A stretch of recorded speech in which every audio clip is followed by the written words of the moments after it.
recording service. Okay, the recording is on. Everyone, thank you so much for participating in the PTAP 21 Call for Projects webinar this morning. My name is Christina Hohorst. I am the project manager for PTAP.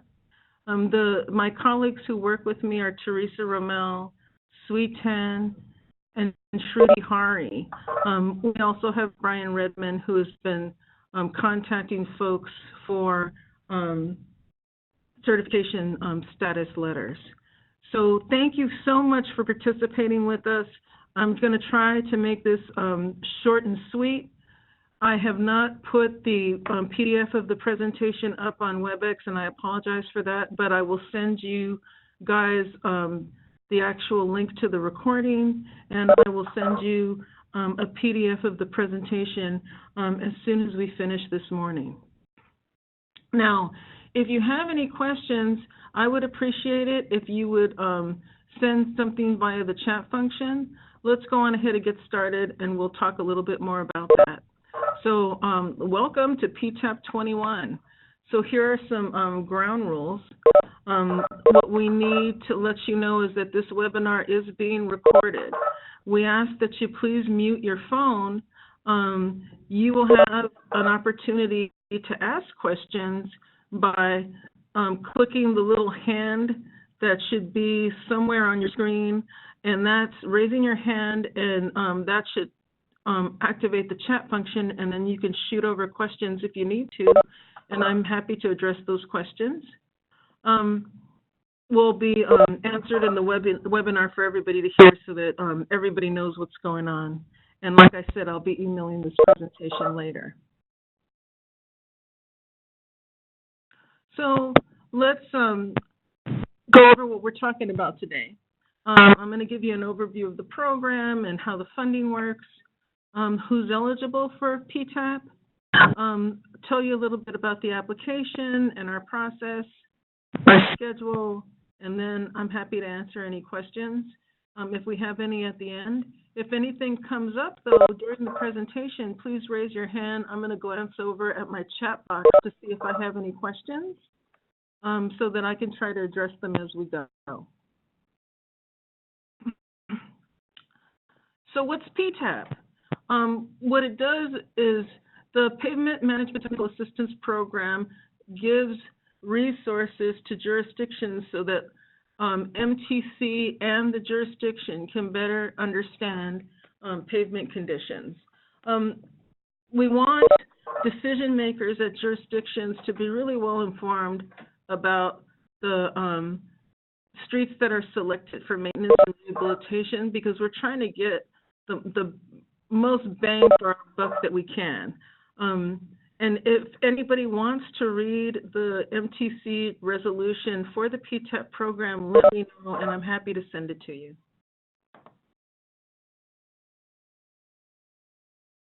And let's see if I can turn the page. There we go. Okay, so PTAP is funded with federal surface transportation funds. Excuse me. We get $1.5 million a year. And of course, it's an annual program that runs about 18 months. The required local contribution is 20% of the total project cost. That's because we have to get the 11.47% that the federal government requires us to collect for federal funds. And the rest of it, the other 8% and some change, goes to pay for your use of Street Saver. Minimum project amounts are $15,000, and maximum project amounts are $100,000. So if you're in a big jurisdiction, the best that we can do is a $100,000 grant for you. And if you need more, we welcome you to contribute a little bit more money if you want to do more centerline miles than we can do with $100,000. With $100,000, we can pay, because we pay $300 per centerline mile to our consultants, that gets 333 centerline miles inspected for you. So everybody in the Bay Area is eligible to apply for PTAP. any jurisdiction, any county, any city, any town, we have 109 jurisdictions in the Bay Area. Priority is given to local jurisdictions whose PMS certifications have expired or are just about to expire. And what I like to tell the jurisdictions is that everybody gets a bite at the apple. MTC gets $1.5 million a year to operate this program for you, and we haven't gotten an increase in the time that I have worked on PTAP, which is about 6 years. And so we're able to serve fewer jurisdictions per year. There was a time that we worked with you every 2 years in order to collect data for pavement management. However, since we're not getting more money, and costs are going up, what we've done is we've instituted something that you guys are aware of, and that's the extension program. So some jurisdictions are getting visited every 3 years, and that varies. It varies who's getting visited every 3 years because it depends on when your last inspection was. So let's move on. If I can turn the page. Okay, so MTC recommends that jurisdictions apply if your certification is expiring in 2019 or 2020, if the jurisdiction hasn't been inspected since 2017, and if any of that is the case, we ask that you request an extension of your PMP if it's going to expire before January 20th. Before January of 2020. And we ask that because what happens is if anybody, say your CMA is looking to make decisions about your jurisdiction, we can keep your certification in compliance if you request an extension. If you have a special case and say you have requested an extension and now you're in the red, so your certification is red, but you're applying for PTAP 21, it's very likely that you're going to get a grant because, like I said, everyone gets a bite of the apple. So we're hitting about a third, a little less, probably less than half of the agencies each year. So please, if you're concerned about whether or not your jurisdiction says that you're certified, and you know that you don't qualify for another extension, please call me directly, and we can talk about how to deal with that concern, because it should be fine because you're going to go into the next PTAP round. These recommendations are also part of the scoring process, which we'll talk about. If you're not certified and if you're not eligible for an extension, then you're going to score high, and you're very likely to get a PTAP grant. So we have 3 types of projects listed in the resolution that we're able to provide, and that's the pavement management system projects. That is the most important project that we provide. We also have non-pavement asset management and design projects. With non-pavement asset management, that's a very popular and highly requested project, but we don't grant many more than 1, possibly 2 per year. And we'll talk a little bit more about why that is later on. And the thing to keep in mind about design projects is that PTAP is a federal program, and if you use PTAP to request a design, and if that project is granted, then it will federalize your project even if you have local money for construction. So that's something that you really need to keep in mind. Again, we grant even fewer PS&E projects. Most people don't want their projects federalized if they have local funds, but also it's, because the primary goal of PTAP is to make sure that jurisdictions have the knowledge that they need to give to their decision makers to help them explain why they should make certain decisions about pavement. That's our primary goal, is to grant those projects. So we probably grant a design project about once every 3 to 5 years. So PMS projects, why do we do this? It's so that your decision makers understand their pavement condition. PTAP started as a way to help smaller jurisdictions a long time ago. So we're in PTAP 21 now, so about 20 years ago, there are jurisdictions that really couldn't afford engineers on staff. And so what this does is we give priority to jurisdictions that are smaller so that we can make sure that they get assistance. We want to know if current and future revenues are enough to fund the M&R needed so that we have acceptable levels of quality on streets. So the way that we do this is we're trying to make investments that are actually going to increase the PCI for jurisdictions and for the region. And we're seeing successes.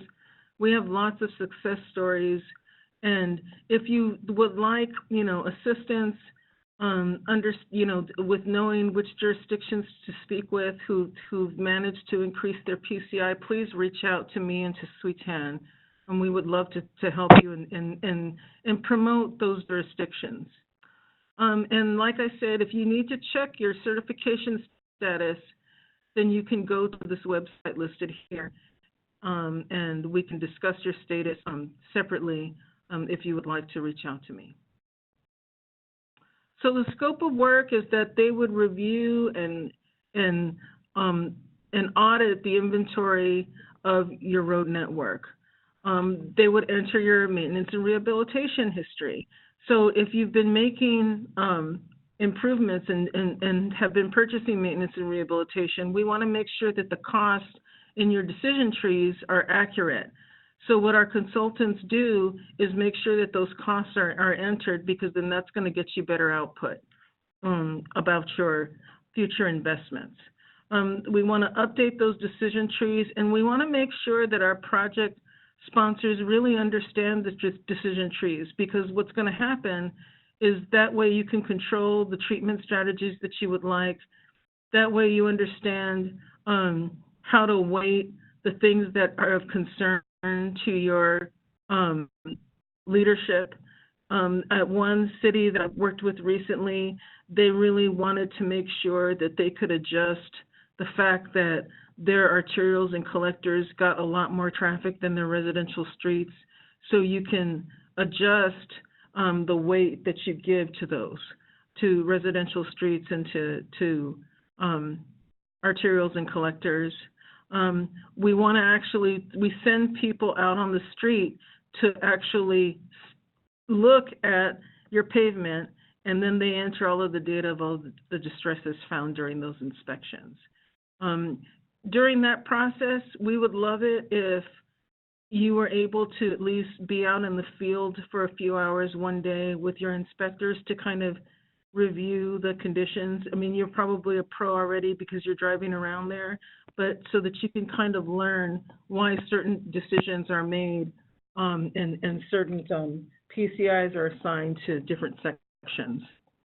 And then what we do is we have our consultants estimate available revenues for pavements over the next 5 years. And that's really you. You're giving them that information, and they're putting it into your final report for your decision makers.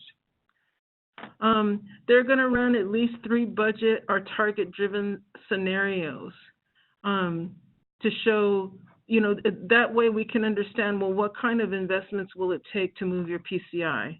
And then they're going to provide you with ways to improve your pavement maintenance strategies. So they should deliver an updated PMS database in Street Saver and a budget options report with the 3 scenarios that you can share with your city councils and county supervisors and town councils, so that they're making intelligent decisions about pavement maintenance and hopefully listening to you guys, to their engineers. And then we want to establish a full linkage of pavement data to a GIS map, Street Saver. If you need assistance with council presentations, our consultants can help you with that. They can help kind of put all of this into colloquial language that'll help your decision makers understand it better. And then if you need training on Street Saver, ask them. They should be able to help you with light training on Street Saver. If you need more extensive training with Street Saver, please discuss it with them, because if they have room in their budgets, then they're likely going to help you. Sometimes they don't have enough budget to provide extensive training, but please discuss that with your consultant if you end up in the program, and they can talk to you about what kind of training they can provide for you and your staff. So non-pavement asset management projects, that's it's a PMS project, but it's instead of pavement, we're looking at every other thing that's on the street, street lights, sidewalks, traffic lights. But we're not looking at gutters and sidewalks this time around. Because we can't provide as much money to non-pavement asset management projects, what we're trying to do is select projects that help us build the modules that you guys need so that you can perform more non-pavement asset management project work. So we're concentrating on anything having to do with water nowadays, so culverts and storm drains. If you need non-pavement asset management assistance with culverts and storm drains, I encourage you to apply. If you apply for another non-pavement asset management project, you can, but understand that we're more likely to select projects about culverts and storm drains and water-related issues. Because we're making the new Street Saver models. Did I catch everything? Yeah, so they'll be considered in assisting to development of the pavement management tools that will be available in Street Saver Plus. So the design projects, we can provide assistance in developing design work. They're only eligible if they're for roads on the federal system. So you can't do this on a residential street. You have to use this for arterials and collectors only. And something to keep in mind is that the construction phase must be fully funded. You have to have committed funds for the construction phase. If you're selected for a PSNE project, I have to verify that you have the money to go to construction. If MTC pays for a PSNE project, if we pay for a design and it's never built, it's possible that we'll be asked to return the funds. So we never want to take that risk. You can't do any residential PSNE, as I said, and you can't use these funds for tasks in the construction phase.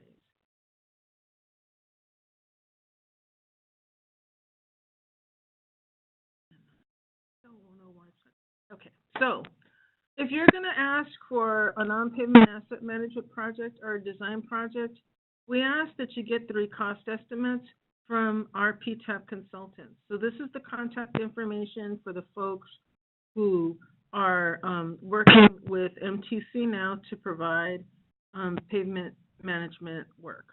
And so you can look at the type of work they provide, and you'll note that some consultants do all 3 projects. Some consultants only do 1 type of project. Take a look, make a few phone calls. You may not have time to get 3 cost estimates. We'd appreciate it if you would get at least 2. If you can only get 1, hey, we've all been there. We get busy. But I do not know. The only person who can estimate the cost of a PSNE project or a non-pavement asset management project is a consultant who knows how many hours it will take. And we would like to make sure that if we select your project, you have ample budget to get what you need done completed. So I cannot overemphasize how important it is for you to contact these folks to ask for costs so that you can enter them into your project application so that I can make sure that you have enough money so that we can complete your project. So what's your responsibility if you win? We need you to participate in a project kickoff webinar that will also be recorded. So then I would explain to you, any additional responsibilities beyond this webinar today. Your consultant will schedule a kickoff meeting with you in person to discuss your jurisdiction's needs. You would work with the consulting firms to develop a work scope, you would have to submit the PMP certification letter to MTC if you're selected for a PMP project. That is not the consultant's responsibility. That is the responsibility of the jurisdiction. The consultant will write your letter for you, but it's your responsibility to slap it on jurisdiction letterhead, have your public works director sign it, and send it as a PDF to me. So you're going to work with consultants to stay on schedule, and if you get a project, these are the big dates that you want to keep in your head. So April to June, we do the work scope, schedule, and budget. So that's when kickoff meetings occur. You tell the consultant what you need. You tell them, you know, not only are we going to inspect streets, but I have a new staff member. I personally don't work on Street Saver, but I need you to train this person because they're going to be running all my scenarios. So that would be included in the work scope, schedule, and budget. On October 1st of 2020, that's around the time that we expect all condition survey data and system updates to be completed. So we want it all done around that time because the draft report and the final report have to be worked on. And that's why we make that a due date of December 1st. These two dates are slippery, though. We want our consultants to work around your schedule, and they can work around your schedule as long as the final project reports are completed by April 1st of 2021. All of the work has to be completed then. And the reason for that is because that PMP certification letter has to be in my hands by April 30th so that I can update your PMP certification. If I don't have that letter, then you're going to lapse, the jurisdiction's going to lapse, and then any funds that come through for you, MTC and the CMAs won't be able to support going to you. And so that's why it's critical that I get this letter. And if it's going to be late, it's critical that you contact me as soon as you know, because I'm not allowed to keep folks certified if they had a PMP consultant come in and we completed all the work and they gave you all of the information. And I know what they give you because they have to give me all the deliverables. So it's critical that you get that letter to me. So the end product will be that budget options report, the final, a completed asset management module, we hope, are 100% PSNE. So a completed asset management module, what that means is that we know the data points that are going to be in the asset management module, and those data points and all of the data that was gathered for you will be available. Actually, I'm realizing that this is a misnomer because you may not get a completed Street Saver module because all of those, that programming is being worked on right now to create a completed module. But what you'll get is you'll get the data. Number two, you'll get PMP certification, and it's 2 years for PMP projects only. And you'll also get a Street Saver 2-year subscription if you're part of the PTAP program. So what you're going to do is submit electronic applications to MTC's website. This is the link. I sent the call for projects information to all of you, and the link is there too. If you go to MTC's website and you punch in PTAP, it will take you to a page that links to this. If you punch in PTAP call for projects in the search engine, then you will come right to this page. If you submit the application, we ask that you put your Public Works Director's name or their designee's name in there and the phone number. And we're going to assume that you spoke to your Public Works Director and that they know that you applied, and that you have permission to make this application. You can see the application by logging onto your account.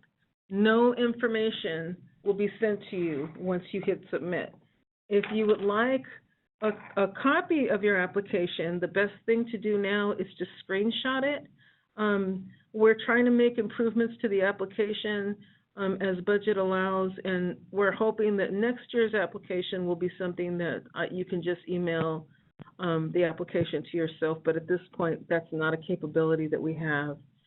And last but not least, you do not have to send a signed hard copy to MTC. Everything is in our Excel files that are sent to me. So I've never not had an application. If you start to fill out the application but you don't sign it, I'll have that information. However, I cannot accept your application unless your Public Works Director has okayed it and you put that name in and phone number and then hit submit.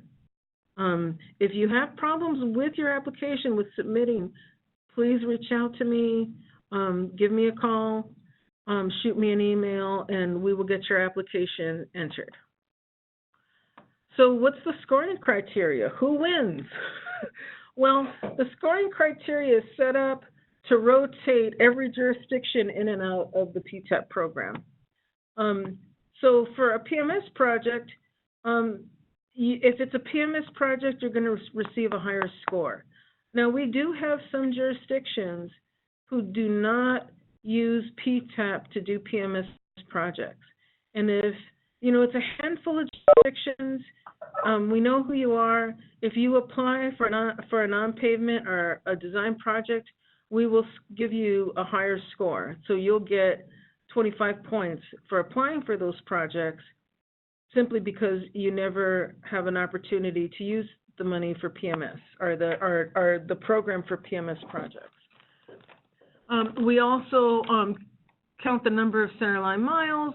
Projects with fewer centerline miles will receive higher scores because, like I mentioned previously, a lot of times smaller jurisdictions don't have the budget to have pavement professionals on staff. So we think that it's really important that they have access, that you have access.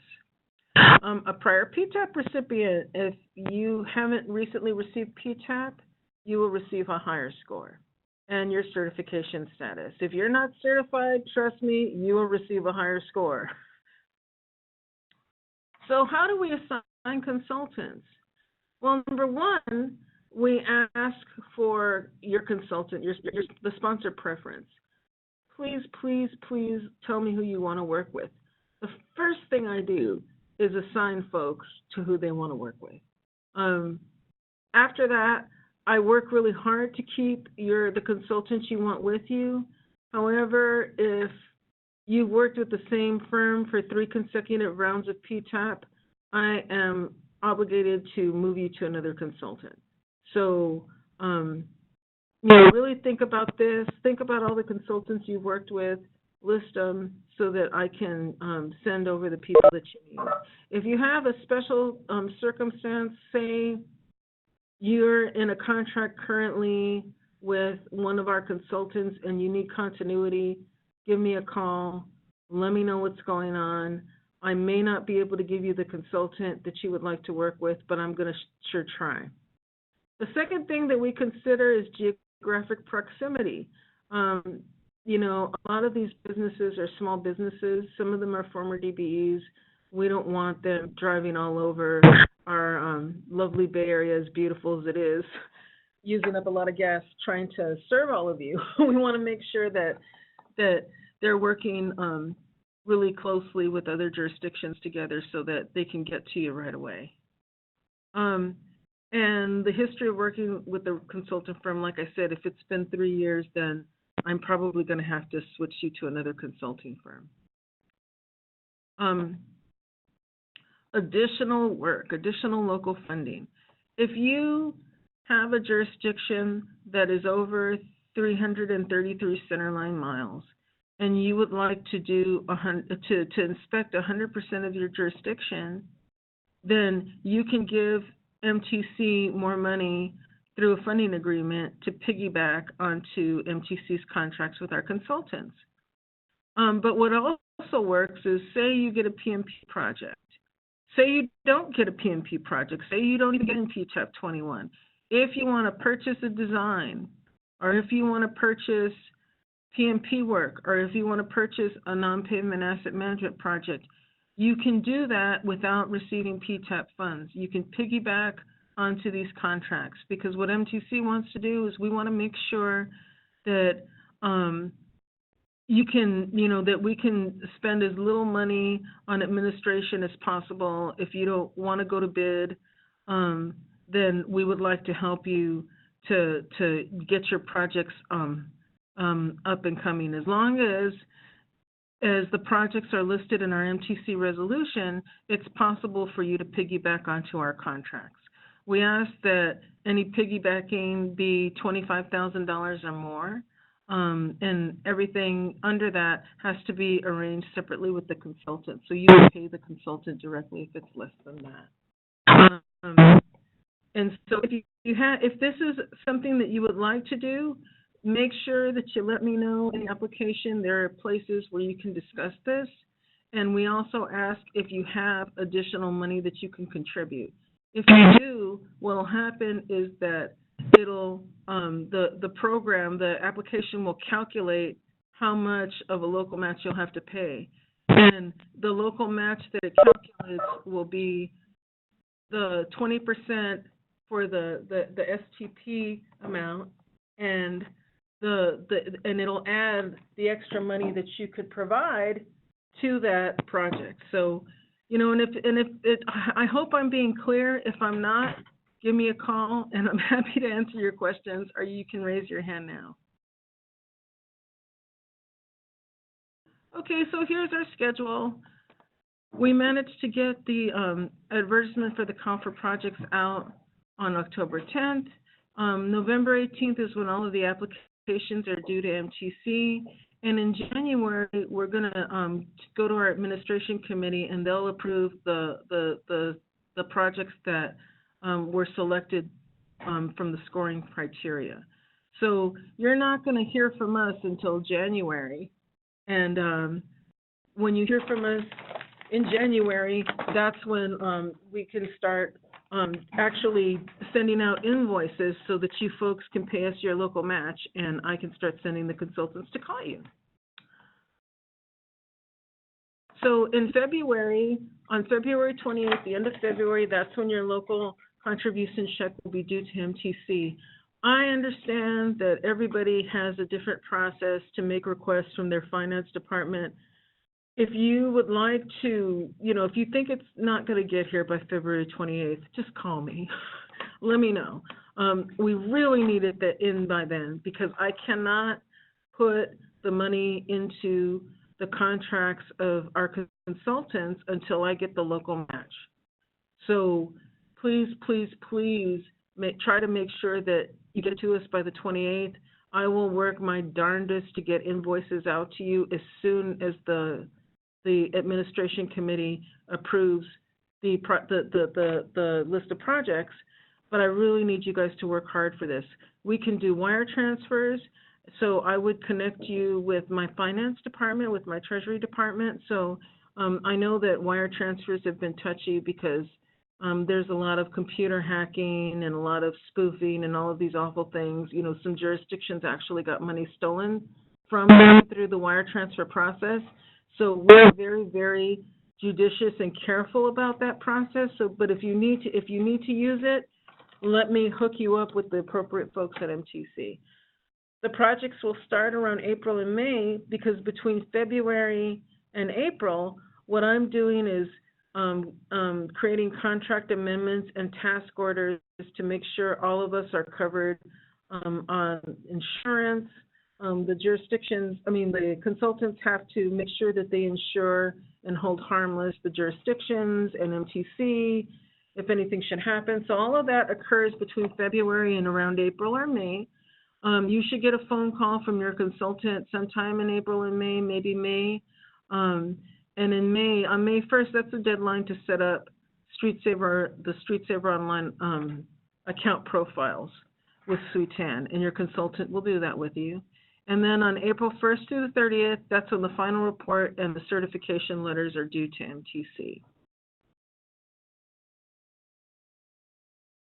So if you have any questions about technical assistance, if you need to know what's alligator cracking, like that lovely picture that was at the cover of our of our presentation, that was alligator cracking in my neighborhood. So if you want to know about certain distresses, if you want to understand, you know, how fast are the modules being built for non-pavement asset management, if you're trying to understand, do you really need to get a new design to rebuild the street, Suite 10 is your person. If you have any questions about funding, about passing funds through, about maybe which kind of program you should select, certification status, please give me a call. Does anybody have any questions? I don't see anybody on the chat sending questions. I just heard a beep. I don't know what that means. I'm sending a chat now to everyone asking for questions. And it looks like it went to participants. It looks like we don't have any more questions. I want to thank all of you for being here. I want to thank all of my colleagues. I want to thank Sui, Shruti Hari, Teresa Ramel, Michelle Tan, and Steve Zaft for assisting me with this presentation today. And if you have any questions, please be sure to contact us. Have a great day. Thank you.